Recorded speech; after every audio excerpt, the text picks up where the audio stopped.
designated the most serious response level. After an outbreak of a new type of viral pneumonia in central China. Named the disease COVID-19. World health officials this morning are reporting the first coronavirus death outside of China. Italy has the Coronavirus officially hitting the U.S. Here's what we know.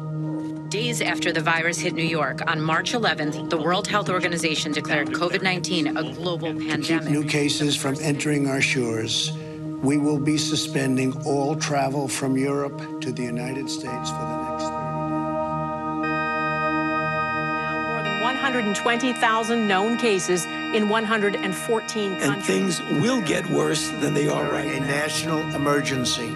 Back to normal. That's what people want to know. When does that happen? The only thing that will really allow life as we once knew it to resume is a vaccine. This will be the new normal until a vaccine is developed. You have to get about 70 to 85% of the population vaccinated. If you get that many people vaccinated, you will have what we call an umbrella or a blanket of herd immunity. That means the vaccines will get us to the end of this. But we're not going to get there unless people get vaccinated. In a pandemic of the unvaccinated. The reason we're here is because people have not gotten vaccinated, 80 million of them. We've been patient, but our patience is wearing thin.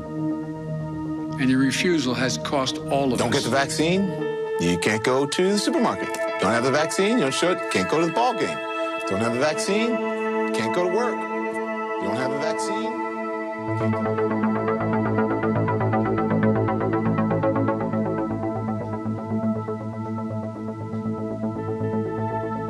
The absurdity of what we lived through it's really unfathomable to me. The world went mad. They went completely mad, but they went mad because of unrelenting propaganda and censorship. None of it made any sense. Children playing instruments inside tents, wearing masks, and they're blowing into horns. Like, you go to a restaurant, you wear a mask, you take it off, and you eat and you breathe.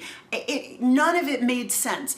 A lot of this started with fear, right? That's how they got people to comply. And I was frankly shocked. And they wore the masks, and they stood 6 feet apart, and they stayed locked down in their house, and they took the shot. I'm ready. That was easy. Friends star Jennifer Aniston is cutting ties with people in her life who are unvaccinated. We have to stop coddling the morons who will not get the shot. When are we going to stop putting up with the idiots in this country and just say, it's mandatory to get vaccinated? F them, f their freedom. I want my freedom to live. They are all snowflakes and cowards and idiots and losers. I just want to say to all of you cowards out there, don't be such a chicken squat. If you're willing to walk among us unvaccinated, you are an enemy. The persecution worked, and people that I knew that I thought would never get a vaccine ended up getting a COVID shot. For those of us who got the vaccine, we know, look, now I can stand here with my mask off and have this conversation with you. A vaccinated person gets exposed to the virus. Vaccinated people do not carry the virus, don't get sick. We get to herd immunity from a vaccine. The virus does not infect them. The virus cannot then use that person to go anywhere else. That's how you get to herd immunity, not by letting everybody get infected.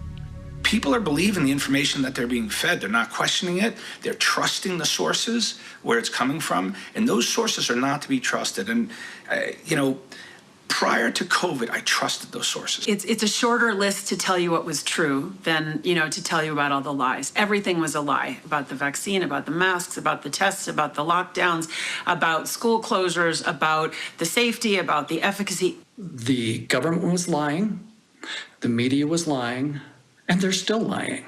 They're telling us the unvaccinated are dying in hospital. They're telling us the unvaccinated are spreading this disease. Everything we were told was a lie. There were so many lies during COVID. It was just wave after wave after wave. All these things that don't add up. So there's only one thing left for us to do. We need to get a bus and get back out on the road and find out for ourselves what is going on. Because only the people will tell us the truth. We knew that from the last bus. So it was time to get back out again. So on the first bus, we started to sign the names. So we were honouring the people that had been injured or killed by vaccinations. And these were approved vaccinations on the first tour. So they would sign the names on the bus and it would fill the bus up. I think that bus had been incredibly important in uncovering the extent of vaccine injury. So we went to Children's Health Defence and said, we need a bus. And they said yes. See the bus for the first time? There it is! There she is.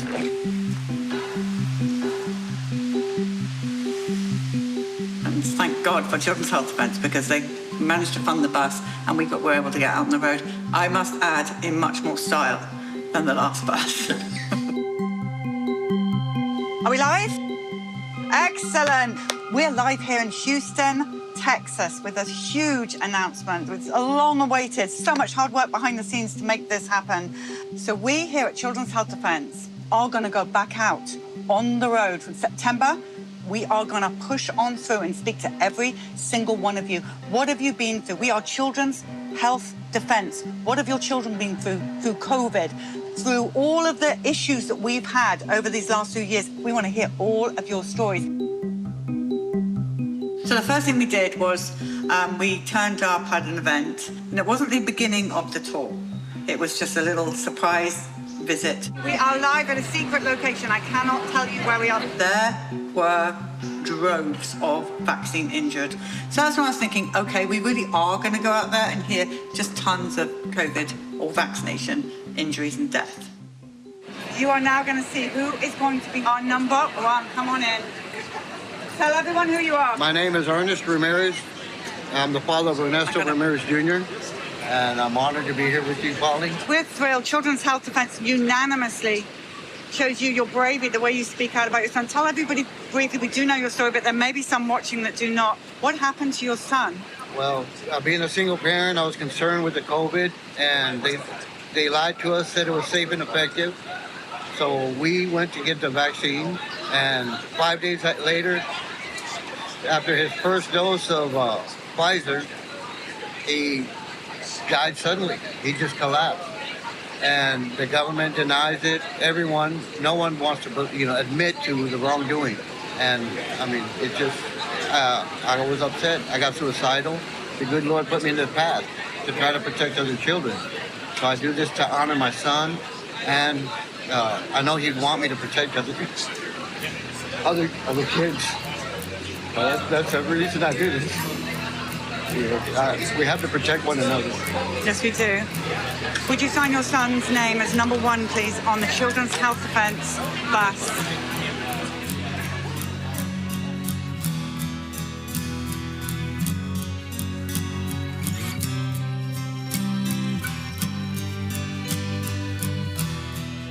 We filled it up, quite a few, I don't know how many, 20, 25, just from that small visit of COVID deaths and injuries.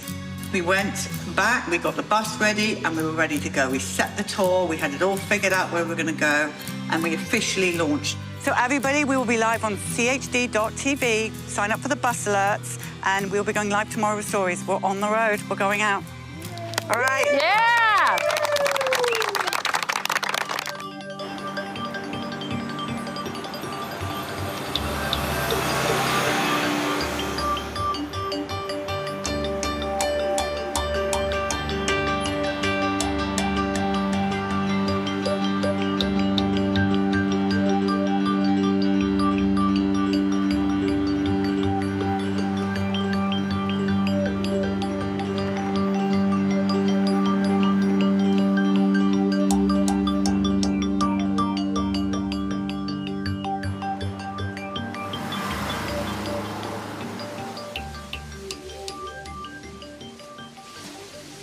They said it was safe and effective and necessary, and it was none of those three, really, as we're finding out now.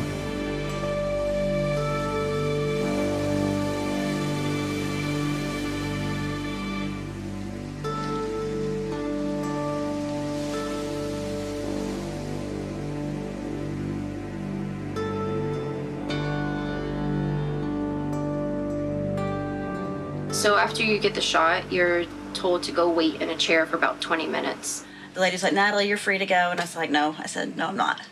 I was like, my heart rate is, sorry. Within 15 minutes, I noticed that I was starting to slur my words. 40 minutes after I took that shot, I felt like I was on fire inside. Like fire from within. Like my skin was on fire from head down to my toes. Kind of if somebody's pricking you with little knives all over your body at the same time. My knees started buckling. I couldn't stand up. I fell to the ground and I went unresponsive. I was on the floor convulsing. Within 3 hours, I was in the hospital. My left side just drooped. You could see my whole left side of my face would droop. I still can't smile. And then I started having a seizure. Have you ever had seizures before? No, I'm previously healthy. My blood sugar was over 1,400. My organs were failing. They told my husband I wasn't going to make it. You know, they were like, how long has she been diabetic? And he's like, never. Like, she's not a diabetic. My throat is tingling and I'm covered in hives. She says we can't give her intravenous Benadryl. We can't give her intravenous steroids because it will stop the vaccine from working. Well, I asked him, well, should I get the next one? He said, yeah, either that or die from COVID. You gotta be kidding me. I just had a stroke. That following morning, I had the worst, most irritable pounding in my head. Bah, bah, bah. Shaky, weak, uneasy, shortness of breath, random chest pain. My memory was shot. Short-term memory, long-term memory. A couple of days later, I had tremors in all 4 of my limbs. My talking was just all crazy. I was very disoriented and dizzy. Come to find out, they think it was a mini stroke. And then from that day on, so this is a week, 7 days after my vaccine, I was having 3 or 4 seizures every single day. I was getting hospitalized like every other week because of my chest pains. I left there 9 days after being admitted with a non-working pancreas, on steroids, on beta blockers. Chronic inflammation, demyelation, polyneuropathy. I have tinnitus, heart palpitations, tremors. Tremors, you know, my chest was burning, dizziness. I had Guillain-Barré, postural orthostatic tachycardia syndrome, pericarditis. Myocarditis. Myocarditis. It's a inflammation and damage of the heart muscle known as myocardium. This inflammation can reduce my heart's ability to pump blood. It can also cause chest pain, shortness of breath, and rapid or regular heart rhythms, which fits perfectly with what I was experiencing back in California and even now. It was just crazy, the craziest symptoms. During my menstrual cycle, I have huge clots that I've never had before. A long blood clot in my sinuses. This is the bottom of my lung that is filled with blood. That's the day. Yeah. Every time that I see a specialist or see someone new in the health or medical field that acts as if they're trying to help me and figure this out, they just push me off to the next person. And I've already reclotted once. Those are my eyes. This is a huge tumor, about huge, the size of a softball behind my eye. They said it was the most aggressive cancer that they've seen, but got bounced around from hospital to hospital because nobody ever seen this type of tumor before. It's usually found in little kids and also dogs post-rabies vaccinations. Interferon is one of the most important chemicals that many of our cells make. There's a type 1 interferon, and this particular spike protein from this virus decreases that interferon, which, when that spike protein is present, those cells suppress that interferon, and now it can't recruit your other immune cells to fight off important things like cancer. I'm David Rasnick. And what are your qualifications? I have a PhD in chemistry, and I've worked in the pharmaceutical biotech industry for 20 years, and I've worked since then over 20 years in cancer research. Normal cancers prior to a couple of years ago, for as long as we've known about cancers, are slow. It takes to develop.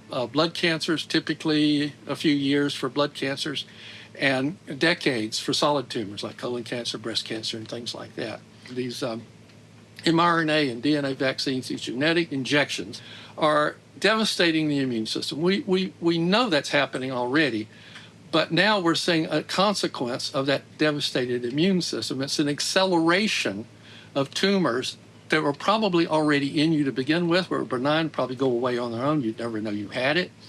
But once your immune system is really, really depressed, now these things can develop rapidly. Not only that, but the spike protein itself binds to certain families of genes in our body that suppress cancers. It's a whole family of genes called P53.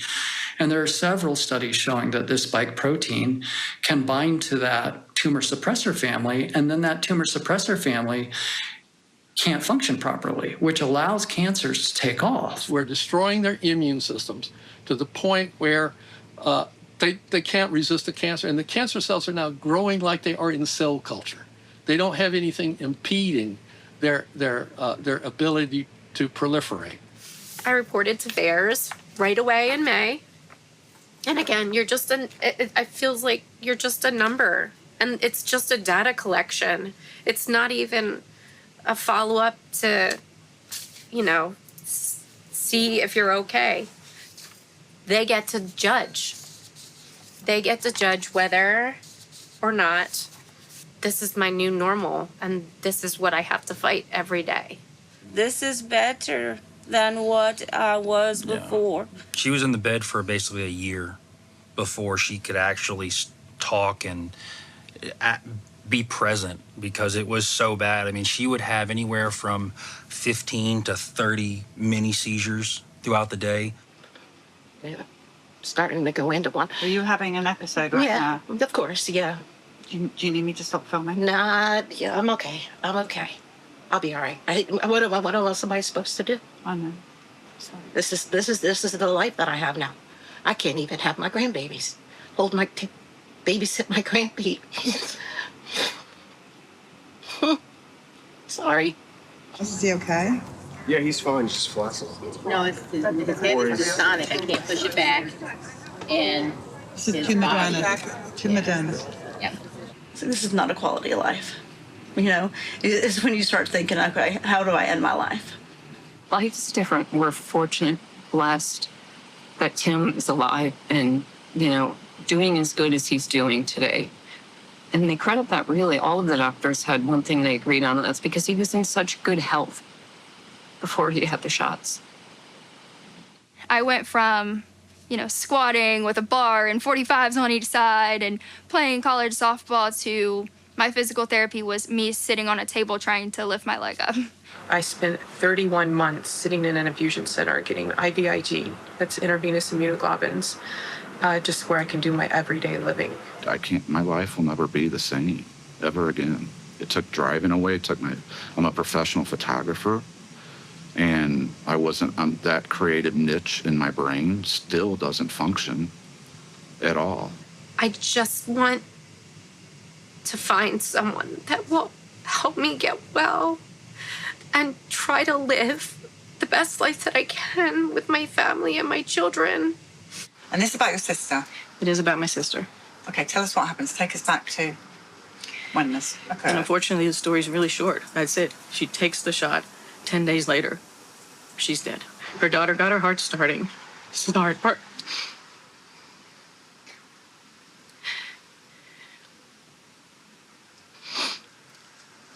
And the EMTs came. They put her in the ambulance. I believe they had to start her heart again. They took her to the hospital, and they diagnosed a brain aneurysm. The reason I'm here, she can't speak for herself, and it has to stop. It has to stop. These things have to be off the market because they are dangerous. And you know what? Michael's one of the lucky ones because she's not suffering like a lot of other people are from these vaccinations. One Moderna. My son, Victor Samoas, he was killed by the Pfizer vaccine. He only took one shot. He took it on April 20th, 2021. And on the morning of the 16th day, he passed away suddenly. He had been feeling chest pains in the morning, around 1 o'clock in the morning, and he called 911. He had a jaw pain. He also had a racing heartbeat. He called 911. The medics arrived. He went downstairs from his apartment where he was living in Seattle, and he was sitting on the bench. They started taking his blood pressure. His girlfriend arrived. He says, "This is my girlfriend," and he collapsed. He became unresponsive. The medics worked on him. They took him to the ER, and he passed away. So now we are a bereaved family. We are lost without our son. We'll never be the same. Our lives are gray. They'll never be bright again.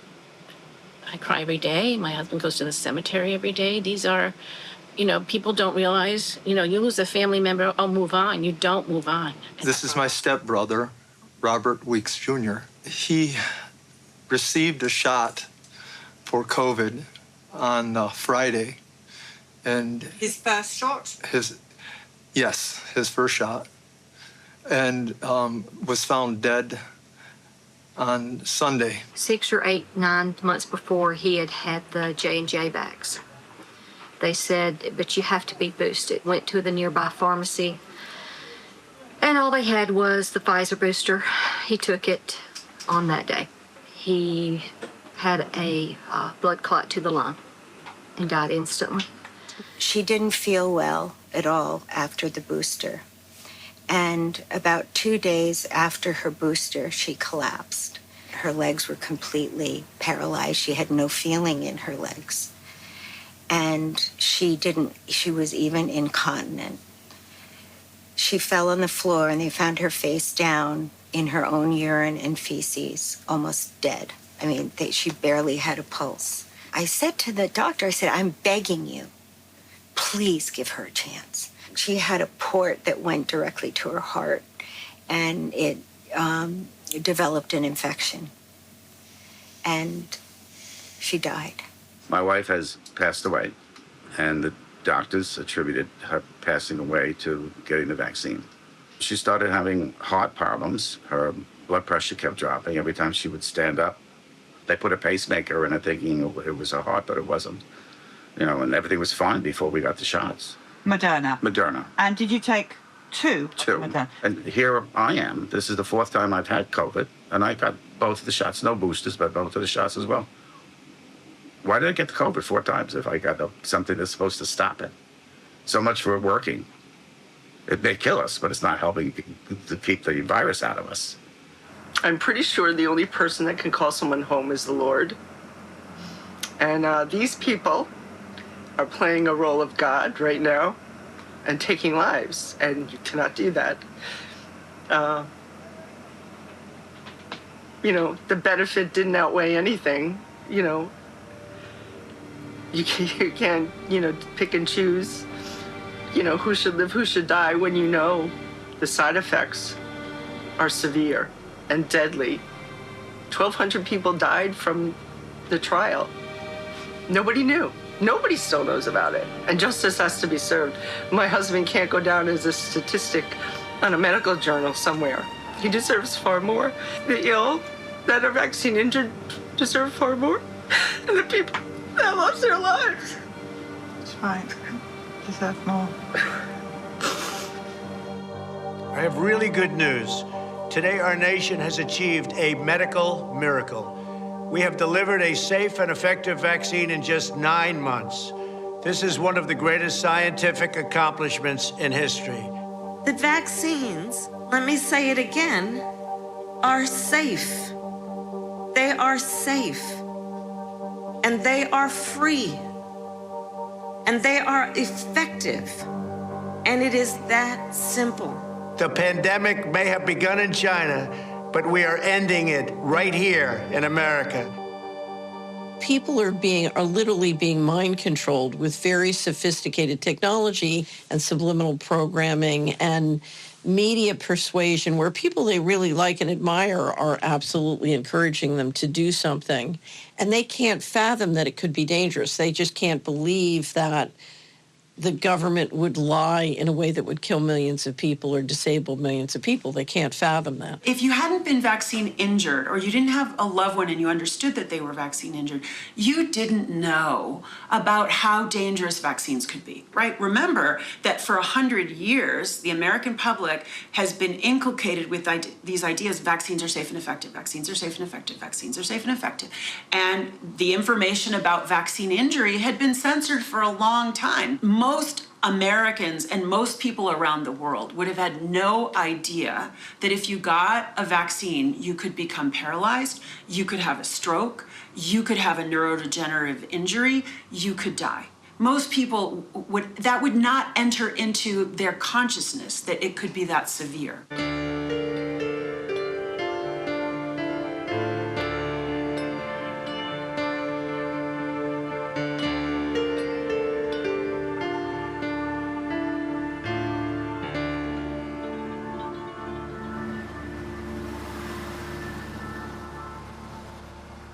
I'm Claire Dooley. I'm 24 years old, and I'm the videographer on the Children's Health Defense Bus. Hi, my name is Caroline McGrady, and I am the outside manager for the Children's Health Defense Bus. I was expecting a lot of COVID vaccine injuries, I think, but what I didn't expect was the hospital protocol deaths. I remember the first week I came on the bus, I was just sitting there in shock. At first, when we were listening to these stories, it was easy to isolate it to the specific hospital. But once we kept traveling and hearing the same exact story, we were absolutely shocked. And it wasn't just one, it was all. Like, all of the hospitals were doing the exact same thing. They all came on, they all told the same exact story, and all these commonalities started rising out of it. But whenever one person after the next, after the next, after the next comes in and says the same exact thing, you really start wondering, did these people really die of COVID?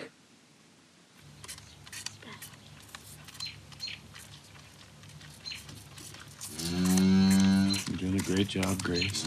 Grace had Down syndrome, as you know, and she could do everything. She could public speak, she played violin, she could read, write. There's nothing she couldn't do. Oh, you're doing great. I taught her how to drive a car. She deer hunted with me. I'm driving this car. What happened that Grace ended up even going to hospital in the first place? Yeah, that's maybe the most important question.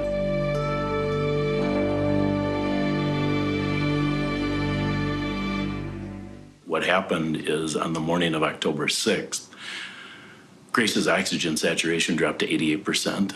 And we perceived that as an emergency because the protocol said if that number drops below 94%, admit yourself to the hospital. Did she look like she needed to go to hospital? No, she had a cold. Emergency room physician said, well, I think as a preventative, let's just check Grace into the hospital for 3-4 days, put her on oxygen and a steroid, and get her home. And I thought, well, that makes sense. We got into the room shortly after midnight on October 7th. The first day was just a blast. I had a fun day with my best buddy. She was a blessing, Polly. She was a special kid. Now that we have the records, we see that a anesthesia drug called Precedex was started on the 9th. I'm the healthcare power of attorney. Why wasn't I told what they're doing? Precedex is supposed to only be used for 3-4 hours for anesthesia, for surgery. And the package insert for that med says that if you use it for more than 24 hours, it causes acute respiratory failure.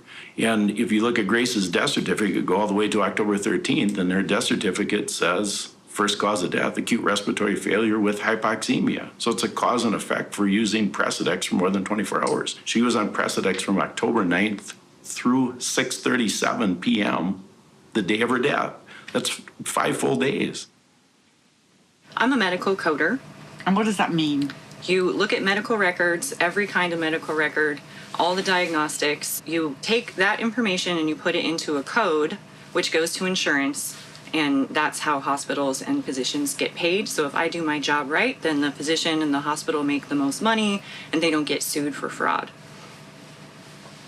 I worked the ER during the start and height of COVID. I would hear patients come in if they'd have COVID, They weren't sick enough to be admitted, but sick enough to get maybe some treatment.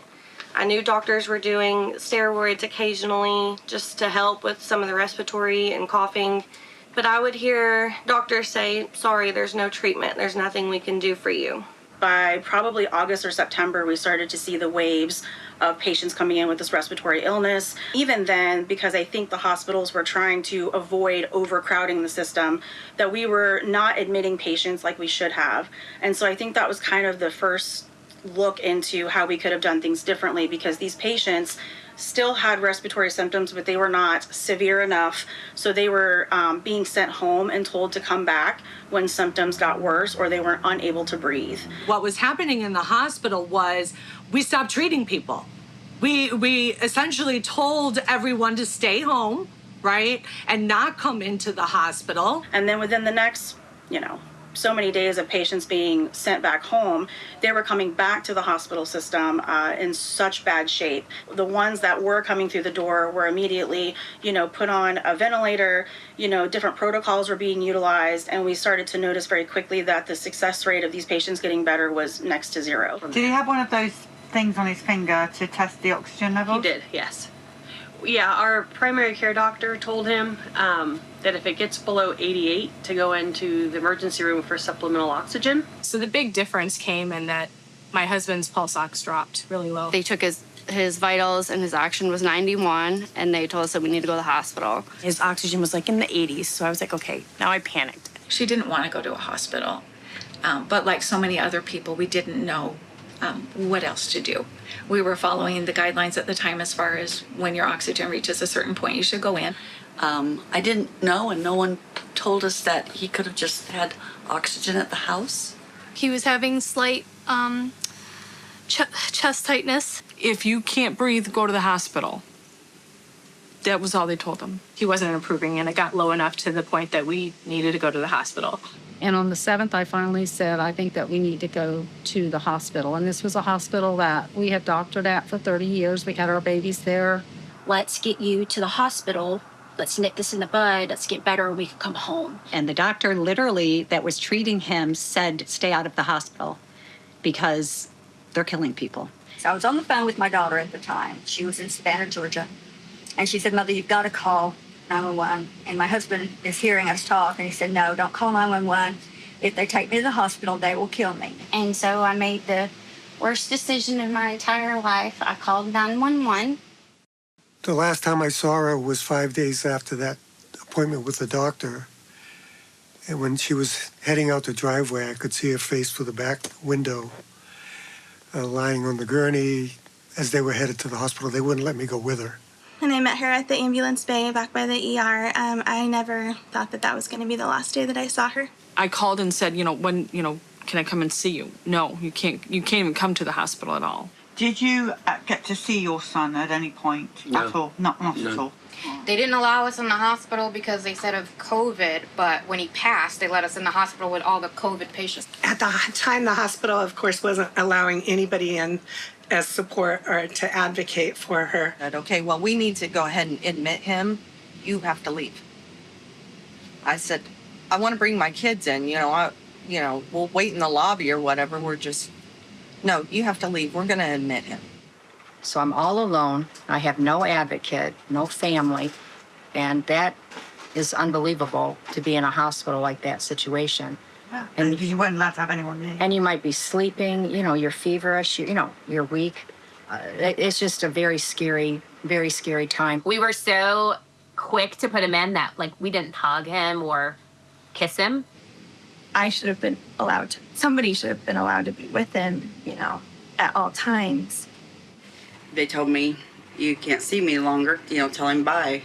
And I ran out to the parking lot and cried for about an hour because I'm thinking, it's the last time I'm seeing him. We never were allowed to see her. We didn't get to say goodbye. We didn't get to be part of her care. I said, well, I'm his healthcare advocate and he needs me with him. And they said, well, you can't go back. You have to get out of here. It's a COVID ER. And he has COVID. I said, well, I live with him. And then they said, get out of this hospital. If you don't get out of this hospital, we're going to call the police and have you taken to jail. He was transferred to the COVID ward, and I was told there was no visitation, and I never saw him again. taking care, of a lot of patients coming in. I saw a lot of isolation. A lot of people really, truly did not know what was going on with their families. For the patients, they're being told that they're not allowed to have any support people in the hospital with them. So they're facing surgeries, they're facing procedures all alone. And they don't know what that outcome is going to be, and they don't have anybody to advocate for them.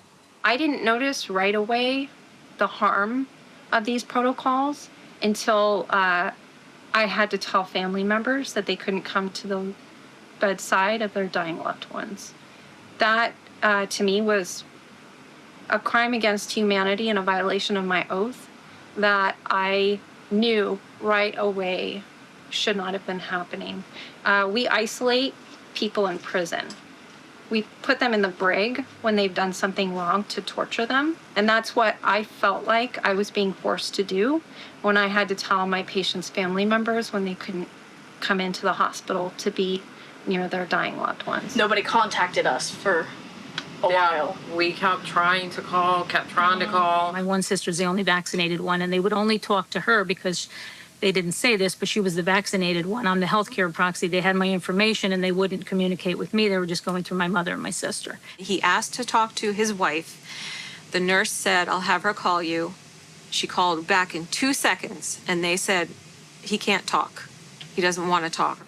And so for about 10 days, he went without any word from his family at all. Let me have my phone back. I need to text my family.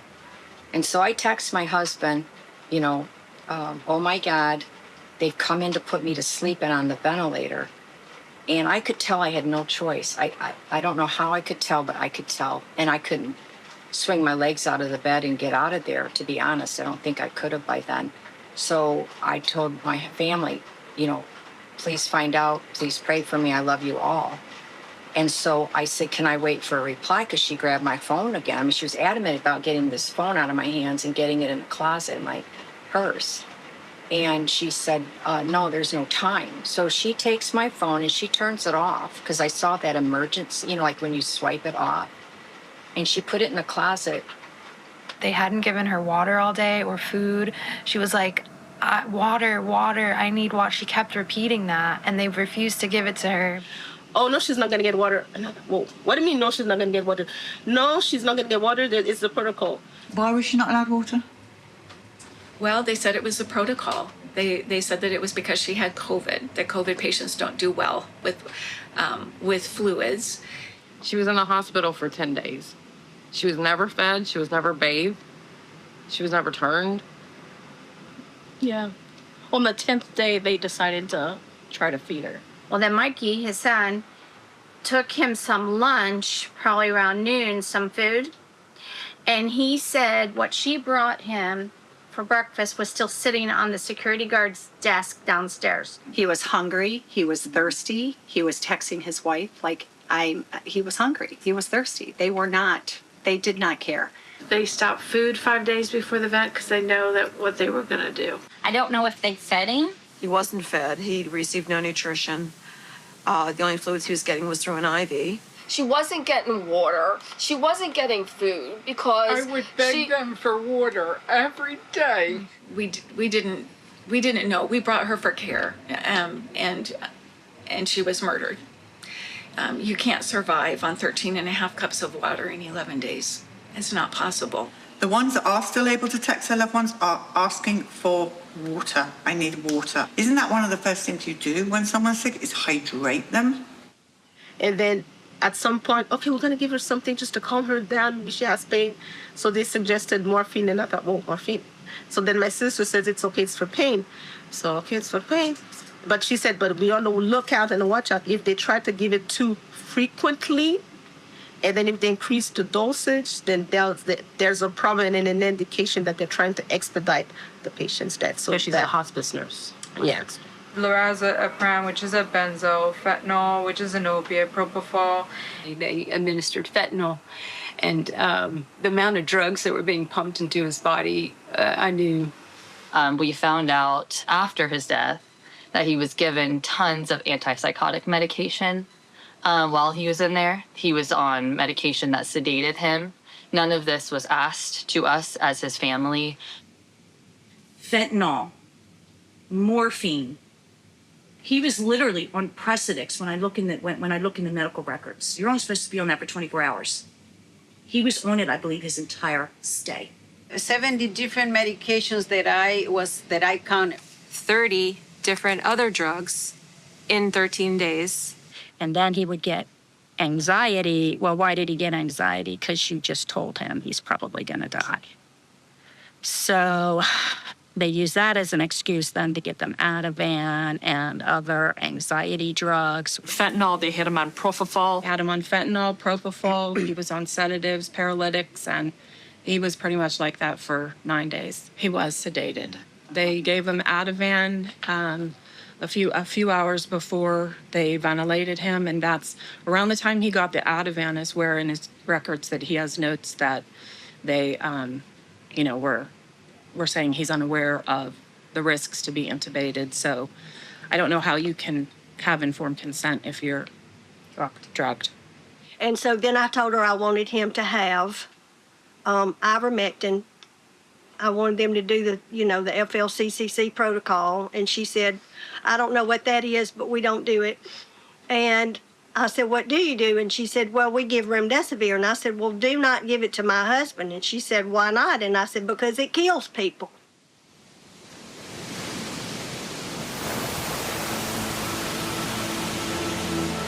My mom was murdered by the hospital COVID protocols in 2021. I took her to the hospital, and from that point on, they just unleashed a series of protocols and gave her remdesivir against her will and did all kinds of things against her will. So the whole time I was fighting to get in to save my mother because I am a nurse and I am completely capable of saving her, and they would not let me in. They insisted that it's our policy, you can't come in. For doctors and nurses on the front lines, a new weapon in the fight against COVID-19.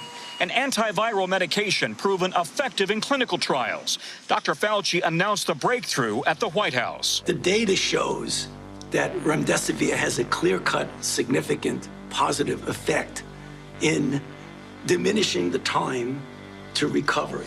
This is really quite important. When I dropped her off, I said, make sure you tell them not to give you remdesivir and that you just need oxygen.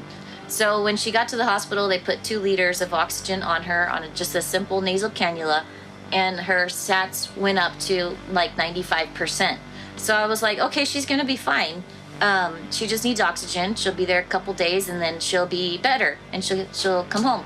They gave her remdesivir at 2 a.m. that first night that she was there. And then I didn't know about it and she didn't know about it. And then 4 days go by, she keeps getting remdesivir and neither one of us know about it. And then on day 4 is when she completely declined. And when I called that night, I said, what are you giving her? They named off all these medications, and then they said remdesivir. And I said, why are you giving that to her? She told you not to give that to her. And they said, well, it's our protocol. My heart sank. I knew at that point my mom was gonna die. And so if they had just given her oxygen like she said in the beginning, she would still be here.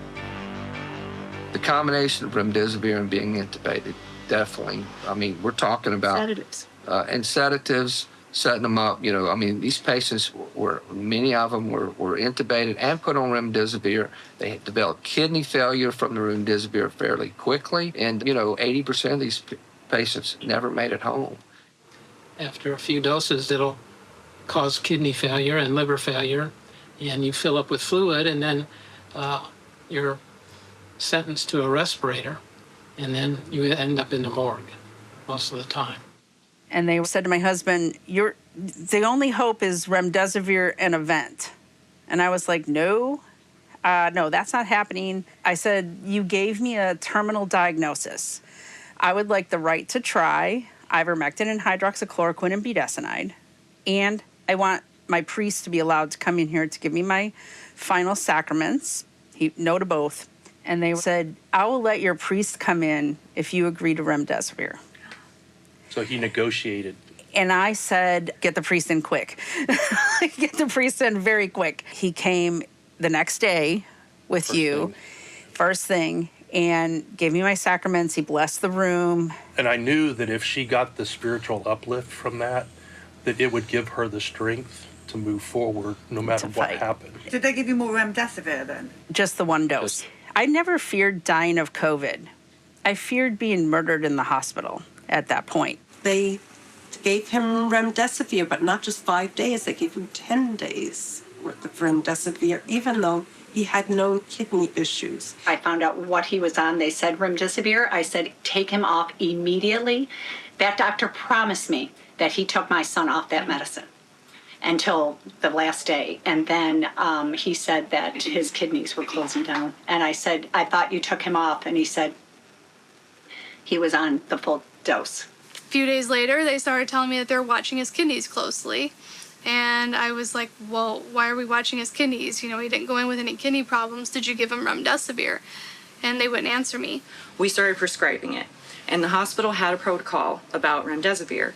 They knew that it caused kidney damage. We had a dialysis machine running all the time in the ICU because of the renal failure. People would come in with normal kidneys and then end up in renal failure.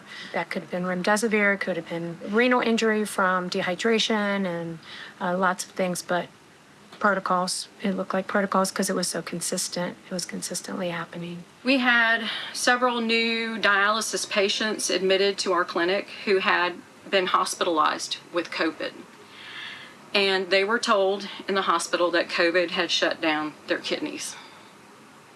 But by that time, I was pretty savvy and I knew what was happening. They were getting remdesivir, the drug that some nurses call run, death is near, and that was shutting down their kidneys. COVID itself is not a kidney disease, but remdesivir causes kidney failure.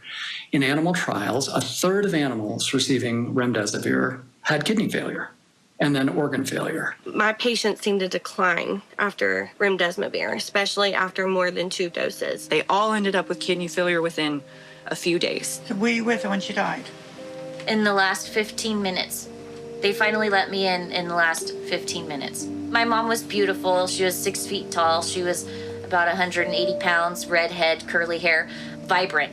And then when I got there, she had been completely stripped of all her dignity. Her hair was matted. She was laying in her mess. If I had been there with her, I would have taken care of all of that. I would have stayed with her in the hospital the entire time. In viral illnesses, you want to start an antiviral as soon as possible upon first symptoms, within the first day or 2 or 3. We knew that people who entered the hospital, typically around day 7 or 8, there was this viral replicative phase, and then there was this inflammatory phase that ensued. Think of it. Most people got to the hospital usually day 7 to 8 in their disease. That's when the virus has essentially stopped replicating. And I'd been taught in my undergrad, my bachelor's degree program for nursing, that you do not administer an antiviral more than 24 to 48 hours post-symptom onset for a viral infection. This medication was being given to patients who were hospitalized with COVID, usually not until between 10 and 12 days post-symptom onset. So it had no rational, logical sense to use a very expensive, somewhat toxic intravenous medicine for days at a time when there's no live virus, when it's an inflammatory condition. So just based on logic, it made no sense. We have evidence showing that the administration of antivirals more than 2 days post-symptom onset causes more harm than good. The risk-benefit analysis does not correlate. The moment she went in, they started on remdesivir in the emergency room. I had written, even before we went in, like, get oxygen, get vitamin C, get all of these different protocols, get steroids, get antibiotics, whatever you need. But no remdesivir, no intubation. And that was the very protocol that they wanted to do. This is our policy and our protocol, and this is the medicine that works the best. They immediately put him on remdesivir. And as soon as they put him on that, everything started to go downhill. They gave me an IV dose of remdesivir every day for 5 days. I got sicker and weaker and sicker and weaker. As soon as he gets remdesivir, within 24 hours, everything starts plummeting. The page of his medical shows that he got 2 doses of remdesivir and 2 doses of baricitinib, the generic for remdesivir, in 1 day. So technically 4 doses in 1 day and 2 more the next. And all his symptoms he needed oxygen. That's all he needed, oxygen. Quote, he texted me this. They have to figure out a reason to keep me because his oxygen was okay. His numbers were okay. and the reason was remdesivir. This was an experimental use product, and I knew that each one of those doses was over $3,000. Are COVID patients worth more to hospitals when it comes to money? According to Section 3710 of the CARES Act, hospitals are reimbursed by the government an extra 20% for each hospitalized Medicare patient. So they're incentivizing hospitals to use toxic drugs which kill patients. There was a huge financial gain for the hospitals when these patients would die early into the treatment, and they were dying within a day or two of being on these protocols. But you know what? The hospital got their money already up front because I authorized that with the insurance companies for the hospital to get paid. Any patient that was admitted that had a COVID diagnosis, they got a 20% bonus for that. If they were put on remdesivir, that was a new technology, and new tech codes can apply for an additional 20% bonus in payment because of the risk of an unproven technology. Medicare pays hospitals based on a diagnosis-related group code, or DRG. Every patient is given one when they're discharged, and it accounts for what they were diagnosed with and treated for. There's no COVID-19 specific code yet, but PolitiFact, a nonpartisan fact-checking website, says the average Medicare payment for patients with similar conditions was $13,297. For more severe cases like use of a ventilator and longer stays, the average payment was $40,218. On top of that, the new Federal CARES Act says Medicare will pay an additional 20% on top of the original DRG. They will get the lump sum payment. So the faster someone dies under that protocol, the more money the hospital will make if you look at just the economics of that. You know, if they stay the full 2 weeks, well, they will make less money. If the patient is able to die faster, you make more money. Back up a little bit, because remember there was a 3-month lockdown that starved allopathic medicine, big medicine, of any money for 3 months. And so then they became desperate to be able to make budget in any way. And so you have the multi-layered incentives for a diagnosis of COVID, for an admission of COVID, for a treatment of COVID, a death from COVID is financially incentivized. Those perverse incentives mean that people that didn't even have anything to do with COVID, they were never in the hospital with COVID for the first place, we're going to give you a diagnosis of COVID. Probably seen it on social media, a claim that hospitals are falsely tagging patients with COVID-19 to make more money from Medicare, which is funded by your tax dollars. Well, when they went from you had to have symptoms to get the PCR test, there was hardly any patients that had it. And then when they switched to now it's readily available, the CDC says that every hospital can do their own testing. And so we brought it in-house, and hospitals didn't have to send it to a different lab and wait a week to get the results back. Then we could do it all the time. So then 80% of our patient population became COVID positive, whether they had symptoms or not. A hospital Medicare patient with pneumonia without COVID is worth about $7,700 to the hospital. But with COVID, that reimbursement jumps to over $9,200.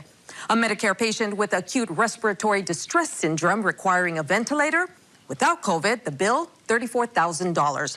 But with COVID, that Medicare patient now worth almost $40,000. I got very upset when I brought the test up, and we started running hundreds and thousands of them a week. We were having sometimes up to 30% were positive, and the crossing times on these, which means we had to run them for long times before we could even detect this virus, quote unquote. And so people were being thrown into the hospital with something that was very likely not true. You know, you have to wait 10 days after the first test before you do the test again to make sure you're not positive. Well, tests were being done on people who were positive every day, and all those numbers were being sent to public health as new numbers, even though it's from this one same person. The other thing that went very wrong is when I would report a negative test, they would send me 5 more samples to run. And I said, well, I've already done it. And they said, doesn't matter, keep running them. I got to up to 10 specimens per patient per day to run. And what I couldn't understand, because in normal cases, you don't run things multiple times over and over, I realized later that they were fishing for positives. When you run a PCR test and you simply allow the machine to run all the way out to 35, which it does all the time, and then count any sample you want to that reaches a certain amount of amplification as a positive without knowing where zero is, then of course you're going to have this 60% false positive rate. The ones that were coming up at 38, 48, 40, 42 cycles were probably just garbage that was out in the environment.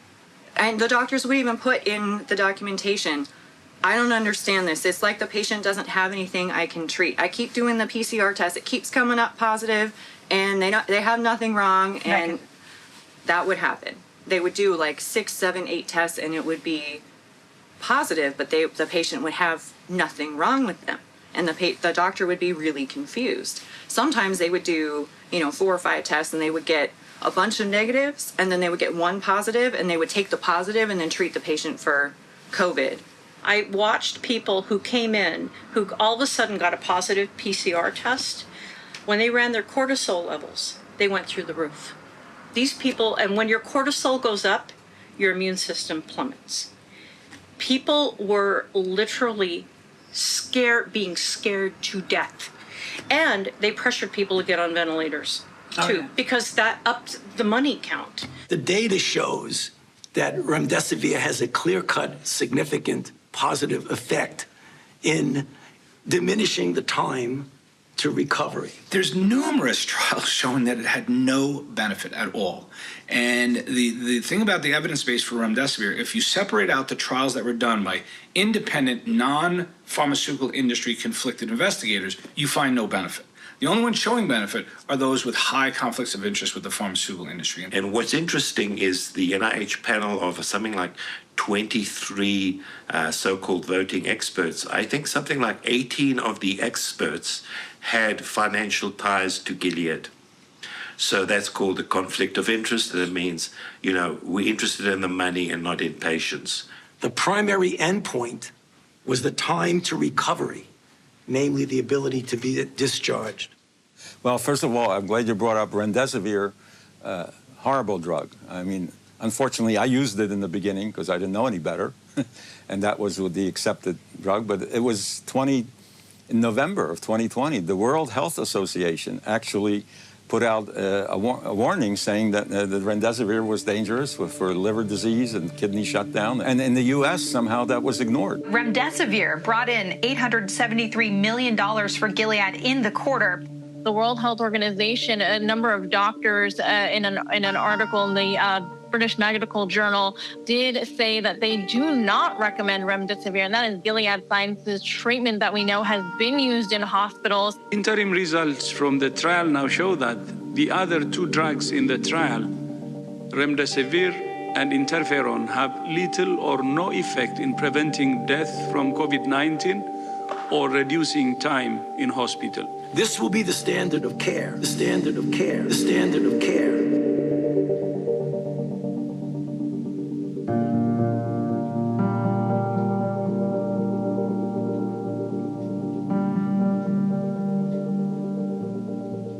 Gilead had actually applied for a new tech bonus payment for remdesivir.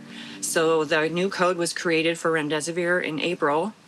And that's actually what launched the hospital protocols, because people were actually doing well when they were treating them with hydrochloroquine, which came from Operation Warp Speed, actually, and the national stockpile of hydroxychloroquine.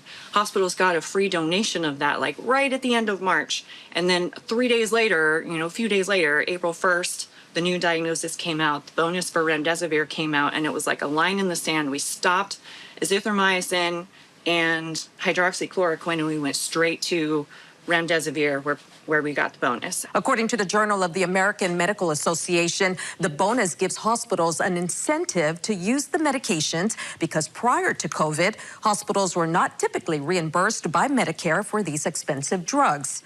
Remdesivir was originally developed to treat Ebola and received emergency use authorization from the U.S. Food and Drug Administration back in May. There were 4 drugs that were being tested for Ebola. Remdesivir killed more people than placebo, and the Data Safety Monitoring Board had actually stopped the study where literally 53% of the patients died in the failed Ebola trial and was repurposed. It was a failed Ebola drug because it caused more harm than good in the Ebola trials. It was still on patent. It was Tony Fauci's drug of choice. The majority of hospital deaths were actually caused by Anthony Fauci because his NIH put out protocols that if the hospital systems adhered to, they got bonuses, big bonuses, lots of money, $3,000 for putting an IV in of remdesivir. Boom, $3,000. But guess what? On top of the entire hospital stay, a 20% bonus. That could be hundreds of thousands of dollars. The data was so overwhelming that remdesivir killed patients more so than placebo. The drug had to be stopped. And this was published in the New England Journal in the end of 2019. It's almost inexplicable that we've made it the standard of care here, but you see how that top-down control in this country, these agencies were given inordinate power. It seemed like all doctors shut off their brains and just listened to directions from above without questioning, without skepticism, without resistance. And so you saw that drug being infused into every hospitalized patient, and it's absolutely absurd. There's no scientific basis to use that, no logical or rational reason why we should use remdesivir in every hospitalized patient. If someone has congestive heart failure, the lungs are filled with fluids. If someone has renal failure, their lungs are also filled with fluids because the kidneys and heart are not working well to get rid of this fluid. And they were putting them on these supplemental oxygen to just push oxygen in there. The ventilator was forcing oxygen in there, and that was collapsing their lungs. And they were dying within a day or two of being on these protocols. But it's just the money. I mean, the minute they saw they got bonuses from the PCR tests and everything. Yeah. It was money. It was the money. It changed. The whole thing changed. The whole thing. Yeah. Yes, it wasn't until we started investigating where the COVID relief money was going from the CARES Act that we were able to track that money down from the Department of Human Services to the different agencies, including the CDC and the NIH. And then following where that money was going to hospitals to reimburse them. And what we discovered first was that CMS issued a series of waivers that would allow hospitals to do things that normally they would never be allowed to do. In fact, if they did some of the things that CMS waivers allowed them to do, people could have sued them and just ripped the financial guts out of these hospitals. I asked a question. I said, what is the prognosis of a person if they get put on a ventilator? And he told me only 20% walk out alive. And then his nurse started crying. She had a daughter named Grace, and she knew if I made that ventilator decision, Grace was going to die.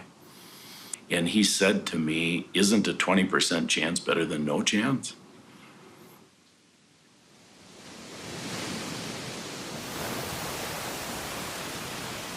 Ventilators, ventilators, ventilators. I didn't know what they were a few weeks ago.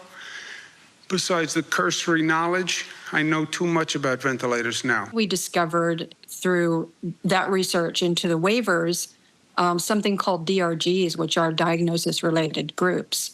And that's how the hospitals have been billing. From the beginning, they were taught to bill those with the ICD-10 codes that was established just for COVID. Every single thing the hospital did to a patient was allotted a DRG. If they came into the hospital and they were having trouble breathing, then that diagnosis-related group was assigned, and X amount of money was assigned to that. Then if they were diagnosed with COVID, then another DRG was added and another allotment of funds to that.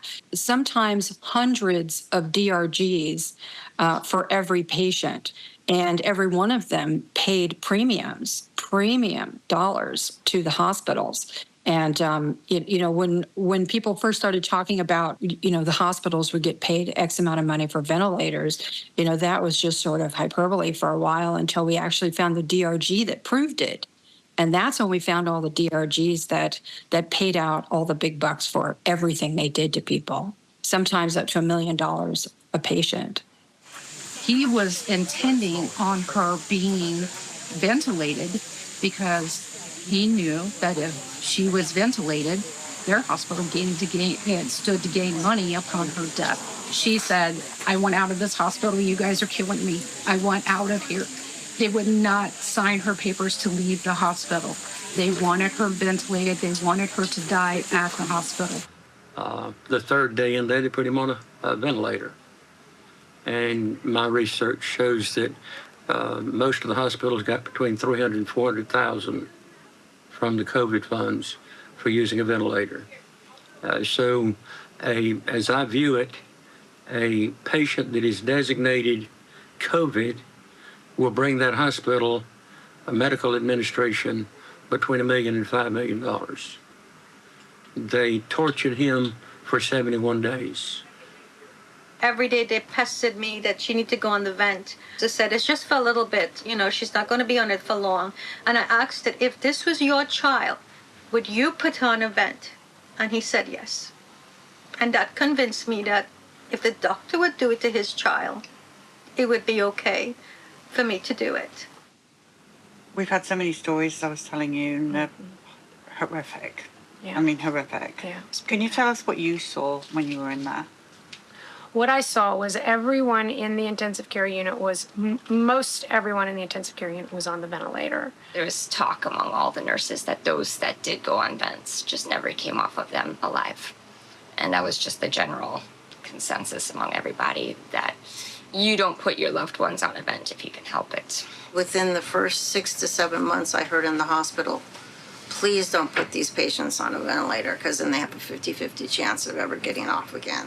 It really was a new way of medicine because in the days, before, if somebody was really, really sick, you told them to go to the ER when they weren't breathing well. But now the ER was the last place you wanted them to be, and no one wanted to go. So I was managing acutely ill people at their home, going to their home, doing whatever I needed to do to treat them. We'd do anything we could to keep somebody out of the hospital, because people went in the hospital, they would give you remdesivir that could shut down your kidneys. They would put you on a ventilator, then they had to get on dialysis and kind of circling the drain, and most of them died. Very few got off the ventilator. We started to notice very quickly that the success rate of these patients getting better was next to zero. Most of the time they would deteriorate and die. And we lost 1 to 2 patients a day. And the beds were never empty for long. They have some sort of an intranet for employees, and it's like your very own homepage that everyone sees when you log in every time you go to the computer. So that's where they put the messaging. At one point, they sent out a message that said the FiO2 settings on the ventilators had been killing people, and we don't know how to treat COVID, so we were trying these ventilator settings, thinking that that was how we were going to treat COVID, but apparently the FiO2 setting was actually killing people on the vents. So we're going to stop doing that. We learned that was not working, and so we're going to adjust it. And I was shocked by that, because I had already started to hear rumors that patients were being killed on ventilators in the hospital, which made sense to me because we had never had a flu case or a pneumonia case where someone's on a vent for a month and we can't save them. Nurse that was in charge of the floor, her name was Pam. She came and said, she asked us 3 times, it was with my mother. She said, do we have your permission to vent him? And by the 3rd time she asked, it was really, I was so agitated. I didn't understand. This was day 11. Why, we haven't been asked this. Why are you asking this over and over? And I said to her, unfortunately, I am going to drive home to Birmingham. It's an hour drive. I'm going to get a change of clothes, and I'll be back at 8 p.m. And by the time I walked in the door, they were calling me to say they were venting my father. On our way to the hospital, we actually talked about ventilators. And he said, I do not want to be put on a ventilator, not unless it's an absolute dire emergency, where I cannot breathe at all. And he said, if they were to do that, I will either call you or I will text you. Either way, I will get a hold of you before they do that. As soon as I got off the phone with the doctor, I texted my husband immediately. I'm like, what's going on? Unread. He didn't text me back. No phone call. And that wasn't like Robert. he would have called me. He would have texted. He would have done something. And I really think that they already had him ventilated. This doctor called me again, said again I needed to convince my husband to go on a vent. I said, I'm not going to do that. His oxygen's in the 90s. Why would I do that? His next words were, ma'am, to be honest with you, we told your husband that we are going to vent him with or without his consent. I was a little bit jaw-dropped, and I said, that's illegal. And he slammed the phone down on me. Then I couldn't get a hold of anybody. All communication stopped with my husband. I tried calling the hospital. They told me all the nurses are in isolation. Nobody can take the call. 2 hours later, the same doctor called me back, let me know that he vented my husband 2 hours ago.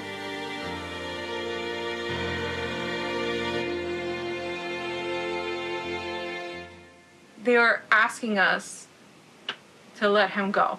He was also telling us that there was no hope, that only a miracle can save him, that we should start thinking about the worst. So what were they wanting you to do? Think about that. What were you supposed to be doing? I guess to unplug him. The meeting was only with a doctor and an administrator from that hospital. And pretty much she mentioned palliative care. We never got to talk to a doctor in 24 days. The only nurse practitioner we talked to was from palliative care when she called us to ask us if we wanted him resuscitated, which devastated us right there for them to even ask us that, because we felt like he was getting better. I'm waiting bedside, and all of a sudden this woman comes in. She says, I'm here from palliative care. And I said, why are you here? Yeah, we don't need you here. Oh, they didn't tell you I was coming?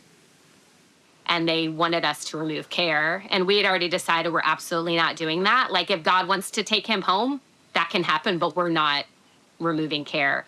I got a call from another nurse who told me, no, you can't take her. She won't go home. What happens with COVID patients is they stay here. We give them their last meal when they're done getting treatment, and then they die here. And I pretty much said over our dead bodies, will you do that to my mom? She's coming home. And that's all we wanted for her at that point, was to be surrounded by people who loved her and cared about her. We were not going to let her die in that godforsaken, evil place. They called at like 2 a.m. on that Sunday, said, wait, what's going on? And she said, your husband's not going to make it. And I said, what do you mean? I'm bringing him home on Monday. I got a phone call from the doctor, and he told me, he goes, after you left, Kenny got really sick. He goes, can you get back down to the hospital? And I said, yeah, I can get there. I go, my son can take me. So I'm under the impression, that I'm going to be going to see my husband die. Her and I actually went to the hospital the morning Dad passed away. They called us, and his breath was really low, and they said that it was coming, and that if we were going to be there when he passed away, that we needed to go now. It was at 6:30 in the morning. And we got in the car, we raced there, ran inside. They wouldn't let us up the elevators because the elevators didn't open to the COVID floor till 7. And I was like, my dad's literally upstairs, like dying, and I need to get up there.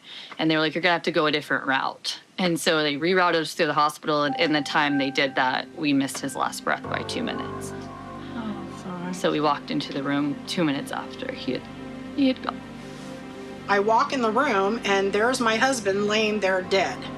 And they never told me that he died. They let me walk into a room without any heads up, without any sort of consultation. They just let me walk in and find him laying there dead. But yes, I was laying in bed with her when she took her last breath, because she was vented, so it wasn't really like she took her last breath. It was just when the machine no longer was keeping her alive. I was able to stay with Kenny. When I got there, he was still warm. So I climbed in bed with him, and I held on to my husband for the very last time, and I stayed with him until his body got cold. And then I kissed him goodbye for the last time before I left. And I buried my husband the day after our anniversary. It was October 6th, and it was in the morning, and they came in, and they took out took him off the ventilator, and his mom was on one side of the bed holding his hand, and I was on the other side. And he was breathing on his own. I was almost like, oh, I don't know, it was kind of hope. I was like, maybe he is okay, maybe they're just wrong. And I know she thought it too. But we held his hand for 2 hours and listened to his deep breaths. And it was at 1:09 p.m. when he took his last breath. They basically told you can watch him die through a window like that.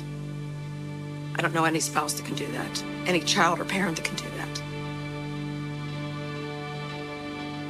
The doctor called Cindy and I shortly after 10 o'clock. So he said, what did you decide relative to the ventilator? And we said, we're not going to give a pre-authorization for a ventilator. While we were on the phone with him, the nurse increased the dose of Precedex to the maximum allowable dose. While we were on the phone, we hung up the phone with him at 10:55. At 10:56, he put an illegal do not resuscitate order on Grace's chart. Jessica called us panicking. She said, Dad, Grace's numbers are dropping like crazy. I said, get the nurses in. She said, I've been trying. They refuse. So now we're on a FaceTime call. And so Cindy and I start screaming, save our daughter. And they hollered back from outside the room, she's DNR. We had no idea. So we screamed back, she's not DNR, save our daughter. No one would come in the room. And we watched her die in that FaceTime call at 7:27 p.m. on October 13th of 2021.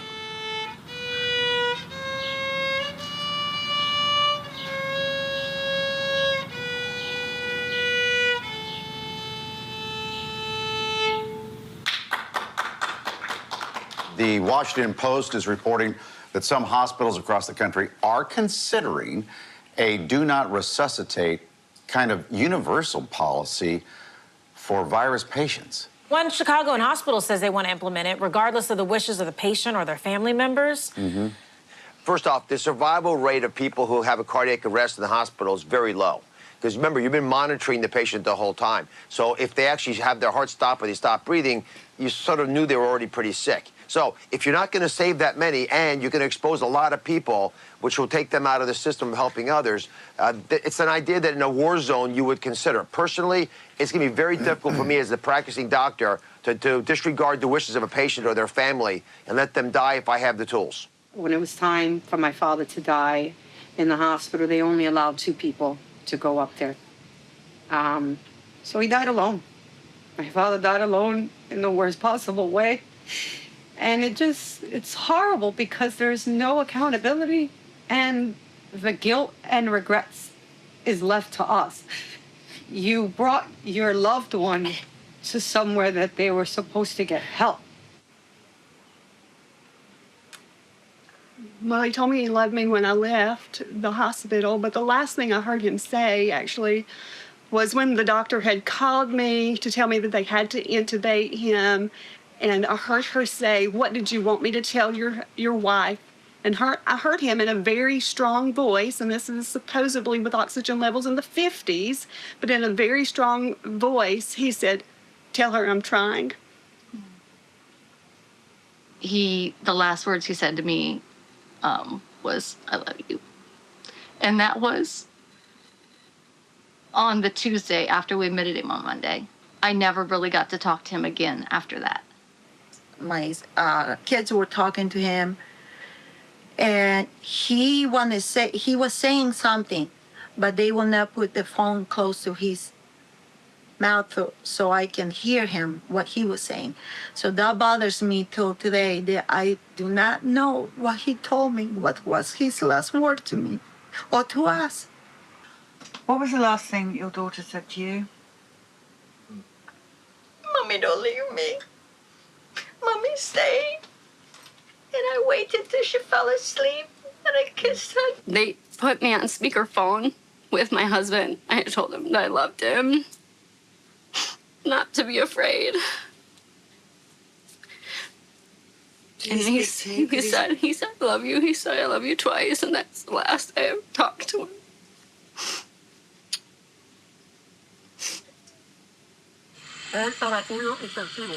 Go to this. I love you. Now the second one. He said he's gonna need. They have at that point they have the CPAP machine on him. Yeah. Again, he's by himself. No one there. He said goodbye to me. He said he's going to ICU. He know he's gonna die. I love you too much. He did. He said they're gonna vent me. I know I'm gonna die. I love you. Yeah, that's what he said to my mom. That's why, because she went in with normal vitals, just a cough. I was just a worried mommy. And what they did to her was just what they destroyed her body. Destroyed. And it's unbelievable, you know, you may be watching this right now and say, can't be. I wouldn't have believed it myself if I hadn't heard it, not once, twice, but hundreds and hundreds of times. And still now, as I'm doing this interview, I have 40, 50 a week interviews of COVID hospital protocol deaths. How many did they kill?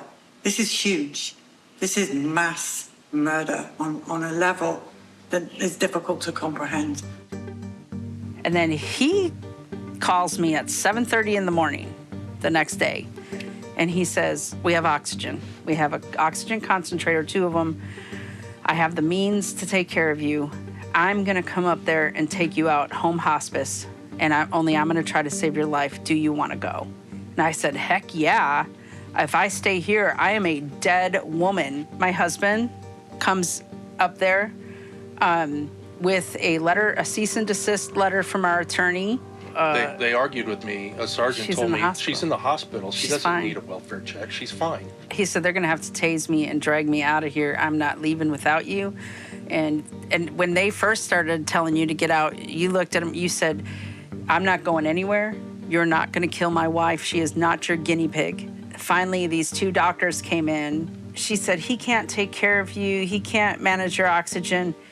And I asked him, I said, do you have everything you need to take care of me? And he said, yes.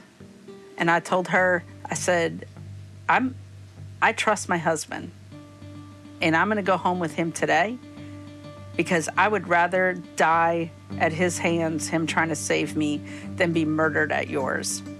And I wanna go home. And the police came in, and I told them, like, you're gonna have to decide today, am I a patient or am I a prisoner? There's no way people can watch all these videos, see this bus tour and all these people, and I mean, you're making it irrefutable that this is happening. I asked the doctor about ivermectin. He told me no, that it was not proven, and I already knew that there had been over 54 studies proving it worked. And we requested that we get ivermectin and hydroxychloroquine. The hospital refused. Every single thing that I asked for was denied. Every single thing. There were so many things he should have had that he didn't. We fought for ivermectin, we fought for so many other things, and they wouldn't do it for us. I mean, the second you mention ivermectin, it's crazy. You're crazy horse face, even though this has been approved on the WHO as one of the safest drugs. And then it said, do not administer ivermectin. Patient and family keeps asking. I said, please give her ivermectin. Please give her hydroxychloroquine. Please give her 10,000 milligrams of liquid vitamin C. This is what we want. My mom requested it. They refused. What about ivermectin? And he laughed at me. He said, no, we don't use that here. If you don't have hooves, if you don't wear a saddle to work, and if you don't stand in a field chewing grass, then ignore the noise on social media. Ivermectin. Ivermectin. That's a horse dewormer. The FDA reminding us all this week not to use medicine intended for barnyard animals. Here's the thing about the FDA. The FDA does not and never did practice medicine. The FDA determines how companies bring products and pharmaceutical agents to market and how they market them. What we do with them is 100% up to us But ultimately, we are charged with, as the physician, to make the best choice for the patient in front of us, given our experience and our judgment. And we can literally do or use anything we think is essential and important and worth the risk reward for that patient. Ivermectin is an effective anti-parasitic that has been around for a long, long period of time. Never has more inconvenient science emerged than the science behind ivermectin and hydroxychloroquine, because both were off patent, safe, used for decades, ubiquitously available. And so it threatened everything that they were trying to do. You know, we saw how hydroxychloroquine and ivermectin and other treatments were vilified and made very difficult to obtain, where they were, for a lot of people, very, very effective treatments. But if you had an effective treatment, you couldn't have an emergency use authorized vaccine.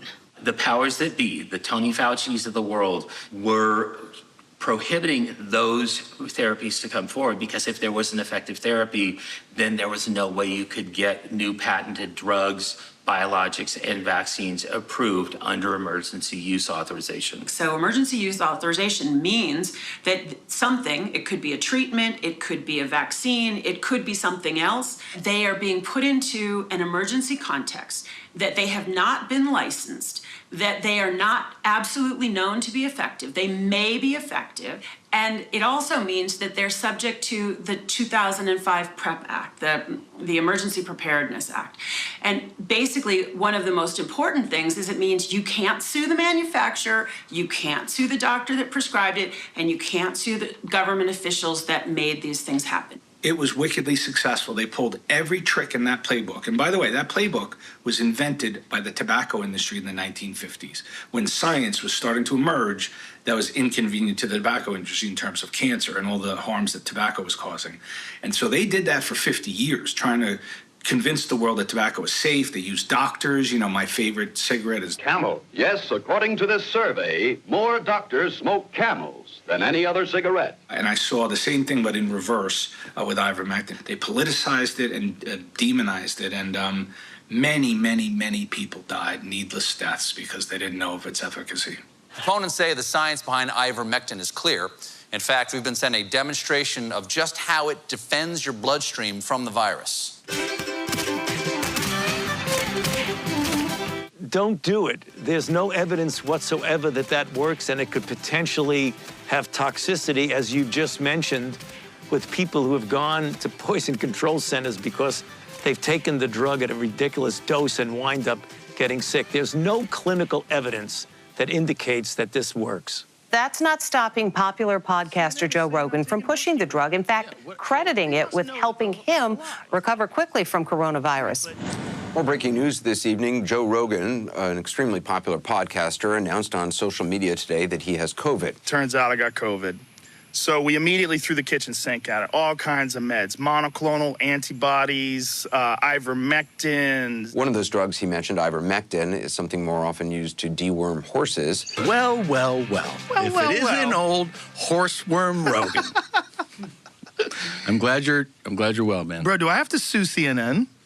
I don't know, do you? They're making shit up. They keep saying I'm taking horse dewormer. I literally got it from a doctor. Our chief medical correspondent, Dr. Sanjay Gupta, sat down for a 3-hour one-on-one with controversial podcast host Joe Rogan last night. Rogan remains a vaccine skeptic despite having caught COVID-19 himself. Does it bother you that the news network you work for out and out lied, just outright lied about me taking horse dewormer? They shouldn't have said that. Why did they do that? I don't know. Rogan telling his 13 million Instagram followers that he was treated with several drugs, and he included ivermectin on the list, a drug used for livestock. The FDA and the CDC warn against using to treat COVID. Turns out I got COVID. Look, they put a yellow filter on me too. The kitchen sink at it. All kinds of meds, monoclonal You see the original video versus that? I look like shit there. I made a video in 3 days, and it looked too good. So CNN put a filter on it and made me look yellow. This is me outside in Texas, so it's nice and sunny out. And look what they did to my face. They made me look like I was ill. Because I wasn't scared during the entire pandemic, what they would like is that when I did get sick, that I was really sick. You and learned I your became lesson. really scared and learned my lesson. Yeah, that's true. And instead, it's the worst case scenario for them. Right. I bounced back. I was only sick for a day. That's true. Yeah. Ivermectin is off patent. It provides no potential for the obscene profits that the pharmaceutical industry is used to enjoying. If ivermectin's efficacy were known to the country and the world, it would have decimated the markets for the entire mRNA vaccine campaign, Paxlovid, Molnupiravir, monoclonal antibodies, and remdesivir. You're talking about markets which in some probably total well over $100 billion.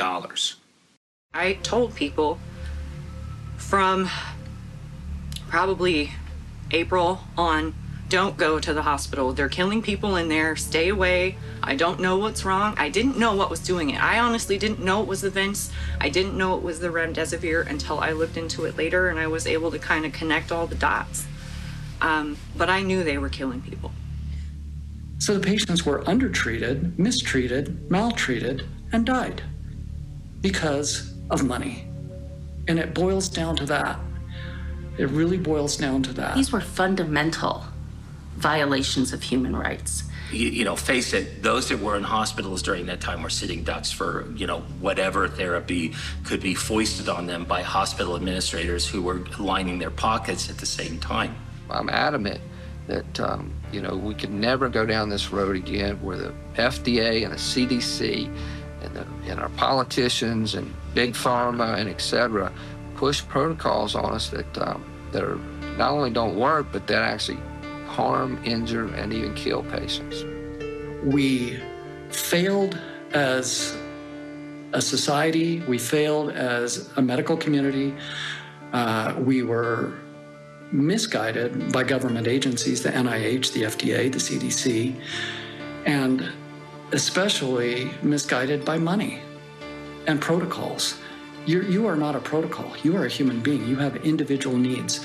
And sadly, so many people succumbed, not to a virus, but to neglect and to wanton greed. Medical error is the third leading cause of deaths before COVID.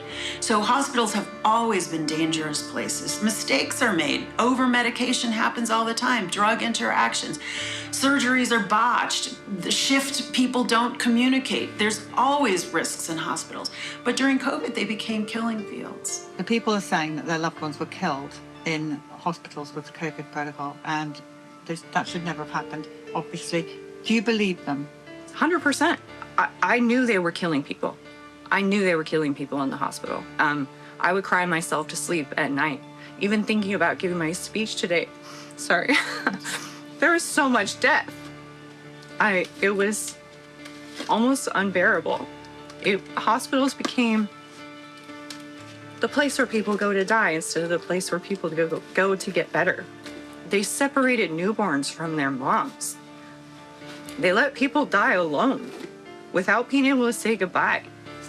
They drugged them and they strapped them down, and people died without being able to say goodbye to their family. Some of them just got a phone call, and that had never happened before the COVID protocol rolled out in 2020. So yeah, when they say they killed people, I agree with them.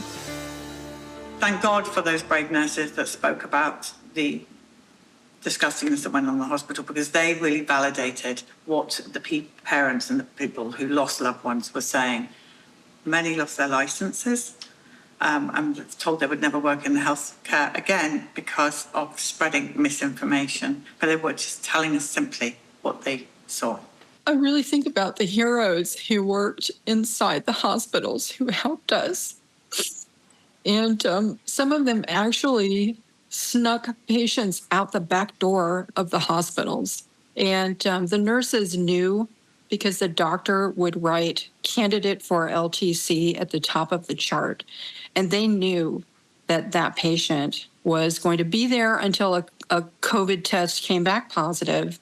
And that patient was going to end up on remdesivir and probably dialysis and a ventilator and would die. Medical professionals' hands were tied. Those that wanted to save lives were leaving the hospitals in droves. They couldn't do that. And I just made up my mind, if we had any more COVID patients in the hospital, that I would treat them, not with remdesivir, but with this Math Plus protocol. And so that's what I did on early December 21. We had 3 new patients that showed up, probably had the Omicron, but I decided to not give them remdesivir, and I was terminated that day. They have vilified nurses and doctors who stood up like me and reported the wrong and stood against these mandates. I can't remain silent. I feel that be a disservice to my patients and to our fellow citizens. Now we are left with medical facilities full of people who don't have a backbone to stand up and do the right thing. I am very concerned for the future of medicine in this country because we have criminalized and disciplined all of the practitioners who were actually there to protect our patients and families. I was inundated with people for treatment. And when the first calls came, I heard God say that I was going to do this for his glory, and I was not going to take any payment. This whole 3-year thing was like a nightmare, but in my case as a doctor, it was really almost like fulfilling a calling because it needed to be treated, and doctors were not treating COVID. And that's really how I think I got involved, and I realized that, hey, this is your real purpose in being a doctor. Thanksgiving Day, 2022, a nurse called me from that hospital and said, I'm getting ready to take this patient down to X-ray, and I've instructed him to, when I leave him in the chair there by that back door, I'm going to conveniently forget his records, and I've called his family, and they're going to take him.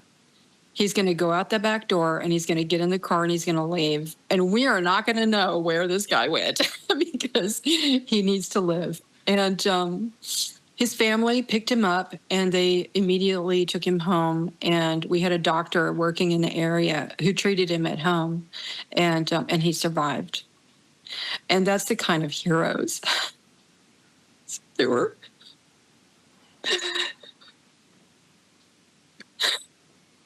Some of these people working in the hospitals were not the evil ones that everybody depicts, everybody working in hospitals. They were actually helping us. They were just heroes. They were absolute heroes. So the reason that we're doing this documentary, that you're watching this documentary right now, is because of these people. Every single person inside this bus, every single picture that we have here is dead. They're killed by either the COVID shot, an approved shot, vaccination, or by the hospital protocol deaths. And it's because of them that they took one for the team that we know better and will do better as we go forward. So this is just a fraction, there's death in here of what is out there. We've only just started to unravel the real count of death. So much death in America and around the world. So much death. And the motivation for myself and the crew on this bus as we traveled around was these faces looking out of us. So in their name, in their honor, we will continue. Children's Health Defense will continue, and we will not stop until there's justice, and this never, ever happens again.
I found out a few months into the tour that I was pregnant. It's such a conflicting feeling because I have this great joy that's been given to me, this tiny little baby. And at the same time, I'm listening to people, you know, have these horrendous experiences of grief. And I think to myself, like, how can I have such joy and these people have had such misery in their lives? This is sad. Sawyer's story was so heartbreaking. I remember I was about maybe 4 weeks pregnant, 5 weeks pregnant whenever we met him, and the mom brought like his urn onto the bus and was sitting here. And she was so upset. I think they had actually tried for years, had finally had their miracle child. They vaccinated him. He passed away one night. Just the pain of that mother. She waited for years to have him. And I'm sitting there and I'm thinking, I've been given this gift. You know, I'm pregnant and I will not let Sawyer's death be in vain, you know. Like, no vaccine will ever touch my child. So it totally backfired on them, completely backfired on them, because what they've actually done is they've created so many anti-vaxxers or whatever it is they want to throw at us. I have a visceral reaction to the way that we lived for those 2 or 3 years. But out of that came so many people who woke up. There was an awakening. There are people who are asking questions that have never asked questions before. More and more individuals in society are starting to wake up and are starting to ask really, really hard questions. The incidence of chronic healthcare problems in children is just ginormous. I mean, all kinds of chronic health issues. There's something wrong. There's something has happened which has changed the healthcare trajectory of our children. And you have to consider the vaccine. It's a huge profit center for the vaccine companies, and they just want to keep making vaccines for anything that they can, and they want to put it on the schedule. They've weaponized and legalized mandating of these vaccines, and poor children now, just to go to school, have to go through, you know, a battery of injections that many parents don't want them to. They know it's harmful. We now know that unvaccinated children are far healthier than vaccinated children. You know, my kids were vaccinated, and I never thought twice about it. And then along came COVID, where you actually start questioning things.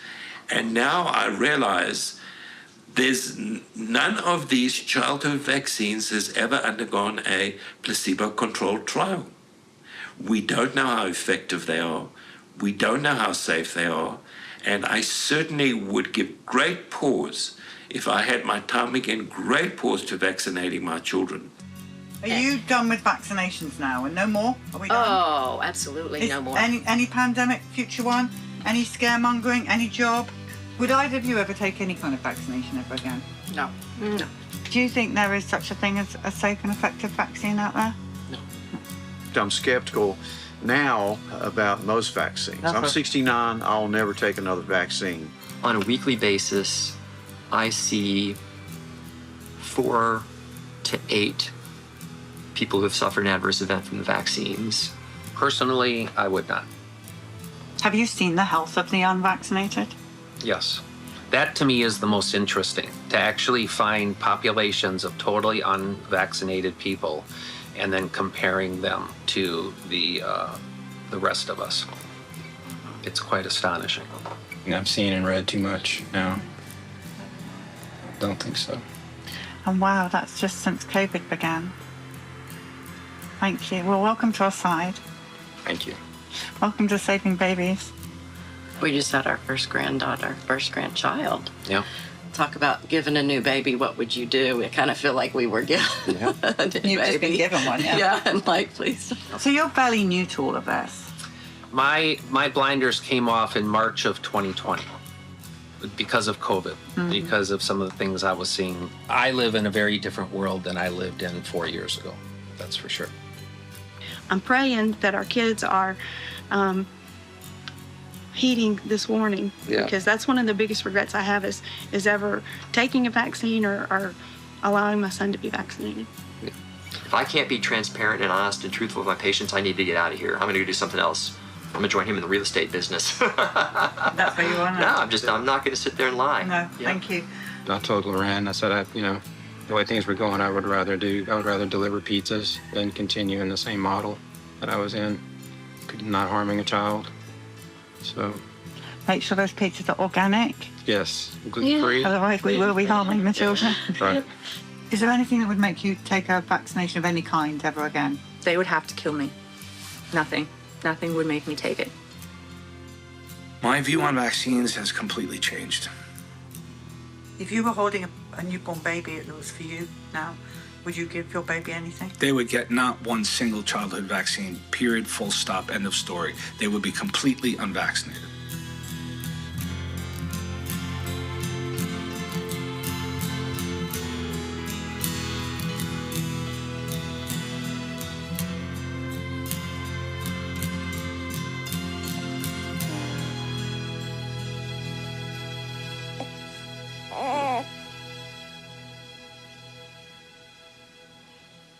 So this is bus number 2.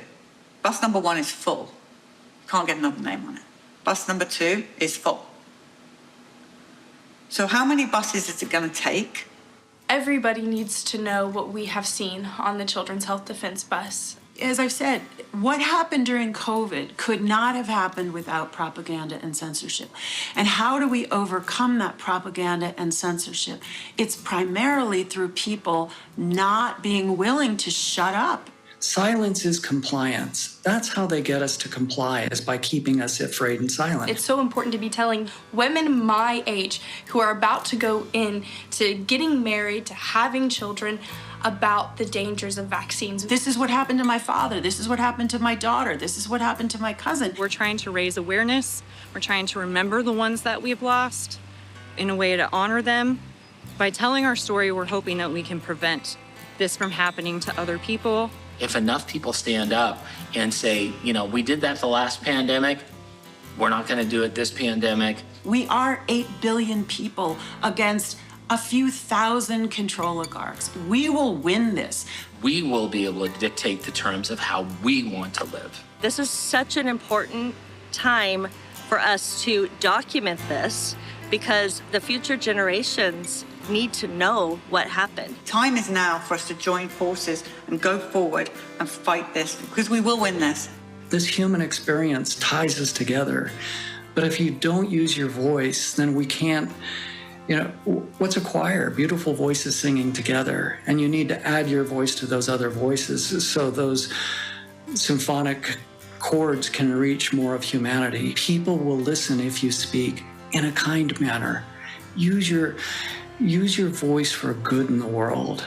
You're always going to get someone to listen if you use kindness, courtesy, firmness in truth. If we don't speak out, if we don't become their voices, no one will.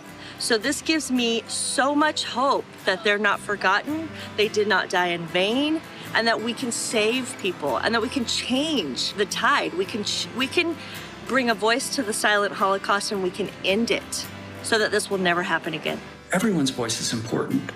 And I think using your voice where you can, how you can, and reaching those ears you can will protect generations going forward and will protect children going forward. But we'll always remember those who sacrificed to help us understand that point. And I think that's what's so important about the bus and that experience.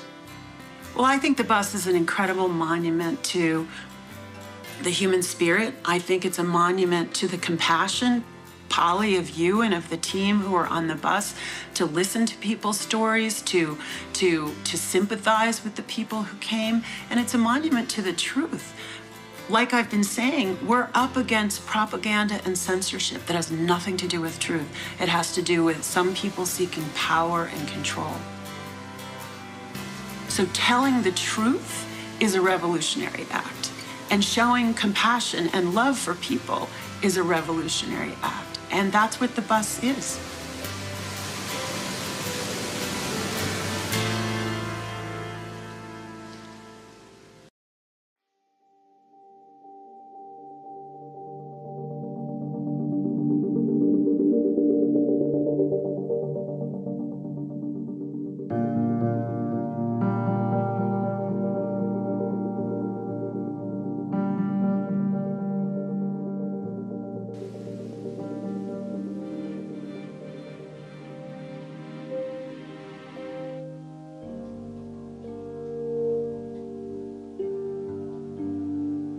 The scripture that I think every parent should remember is in 2 Timothy. For God has not given me the spirit of fear, but of power, of love, and of a sound mind. The power to rise up and speak your truth